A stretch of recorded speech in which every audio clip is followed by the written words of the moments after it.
The government. It loves you and wants to keep you safe and well. It even wants to make paying taxes, fines, and court costs easier for you. How?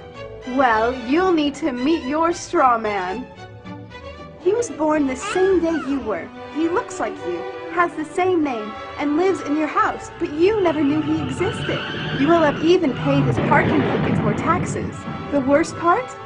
He's been dead from day one. From every birth certificate, a legal personality, or legal fiction, is created with the same name to confuse little old you into thinking it's you. So, there is a human you and a paper you, or as it's commonly known, a straw man. So when it seems like government officials, court clerks, or the police are speaking English, they aren't. They're speaking legalese, designed to make you agree to verbal and written contracts without even knowing about it, all spun from Black's Law Dictionary. For example, when the police say, "Do you understand?" you'll say, "Yes." What they are really saying is, "Do you stand under our authority?" Oops-a-daisy, you just created a verbal contract with them. Oh, you clever government. Did you know that whenever you register something, you are handing over title to the person you register it with? That's right. Whenever you register something with the government, they assume it belongs to them. Registered your car? Super! Now you are the registered keeper of your vehicle, and the government can crush it when you don't pay your, straw man's taxes. Expecting a new bundle of joy? Well then you need to register your little darling with a birth certificate. Then they can start the process all over again and create a new straw man for your little one. Isn't that great? So when Junior grows up, he'll be able to generate revenue just like you have. When you notify on your baby by signing the birth certificate, your child becomes a ward of state, and if the government doesn't like what you're doing, they'll assume it's okay to take the child away, or make new rules for things they don't like. Not enough school? Smacking your child? Shouting too loudly? Then it's off to social services for the little one. When you get a bill, it's sent to you, but belongs to your straw man, not you. That's why bills, fines, and summons start with Mr., Mrs., or Ms. Sometimes you'll see your surname in capitals, just like on a gravestone. That's because your straw man is dead, and just a silly piece of paper, created before you could comprehend or even consent to it. When you go to court, you represent your straw man, so you, the human, take on any costs, fees, taxes, and fines involved for the straw man.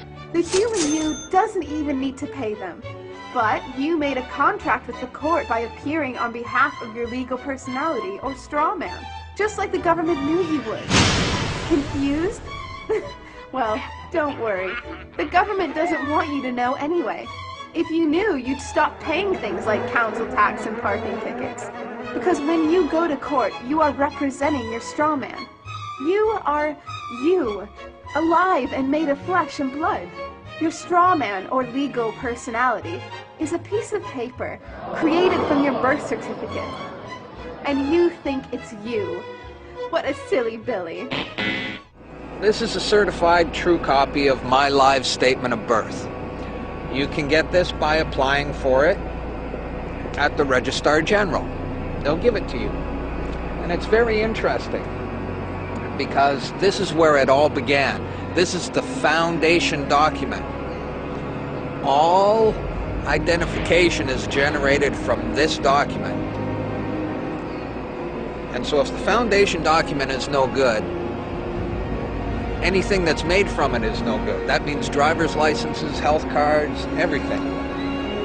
Now what they did here, this is exactly what he meant when he said, soon every American will be required to register their biological property. Now your parents didn't realize what they were doing when they filled this out, and these didn't exist before 1933. Birth records were recorded in scripture. And these only came into being in 1933 when they hatched this plan. They created a corporate fiction with a name just like yours. In doing this, they registered and monetized the spirit and soul of a living being. This denotes ownership. And when your parents were tricked into filling this out, they allowed your spirit and your soul to be monetized. And futures were sold on you. Spirit and soul. Now, this is my birth certificate. This is actually a share. See this red number? This A, I'm born in Canada. This is a Class A share. Now, this is called a CUSIP number. And all securities require a CUSIP number. And that's what this is. And you are held as collateral to secure the debt which our government owes to international bankers. So you and me and all these people here are actually collateral. And we don't even own our lives. We are chattel. And we believe we're free. I made an application to the Registrar General and I got my original social insurance application. Now before they sent it to me, they put a little piece of paper over this before they photocopied it. Because my friend has his and they didn't block this out, and when you hold it up, you see Bank of Canada. It is said that the best slaves are the ones who don't know that they're enslaved. And we all have invisible chains on us, and we don't know it. What truth?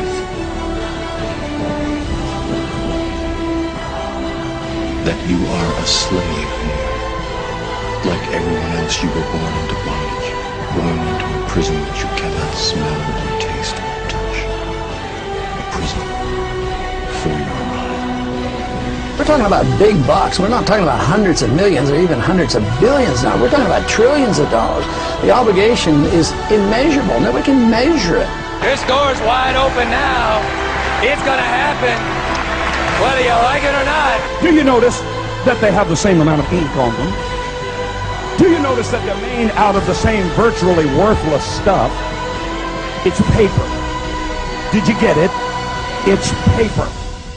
When we create money, we have created an instrument of value that has no value of its own.